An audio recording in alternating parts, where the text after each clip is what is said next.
Hi friends, Mamata Janampeta YouTube channel welcome back. ఈరోజు మనం చేయబోయే రెసిపీ నిమ్మకాయ రసం పచ్చడి. దానికి కావాల్సిన పదార్థాలు 10 నిమ్మకాయలు, ఆవ పొడి, జీలకర్ర పొడి, మెంతి పొడి, ఉప్పు, కారం, పసుపు. పోపు వేయడానికి ఆవాలు, జీలకర్ర, ఎండుమిర్చి, కొంచెం అల్లం వెల్లుల్లి పేస్ట్. తయారు చేసే విధానం నిమ్మకాయలను ముందుగా కట్ చేసుకొని దాన్ని రసం తీసి పక్కన పెట్టుకోవాలి.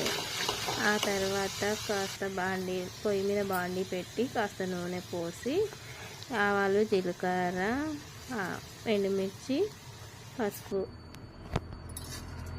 అల్లం వెల్లుల్లి పేస్ట్ వేసి కొంచెం వేగిన తర్వాత చల్లారపెట్టుకోవాలి. ఆ తర్వాత నిమ్మకాయ రసంలో ఉప్పు, కారం, పసుపు, మెంతి పొడి, ఆవ పొడి, జీలకర్ర పొడి వేసి కలుపుకోవాలి.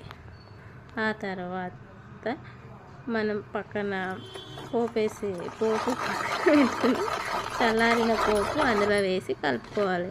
అంతే, సింపుల్గా నిమ్మకాయ రసం పచ్చడి రెడీ అయిపోతుంది. దీన్ని వేడి వేడి అన్నంలో నెయ్యి వేసుకొని తింటే చాలా బాగుంటుంది ఫ్రెండ్స్. అందరూ ట్రై చేయండి ఫ్రెండ్స్.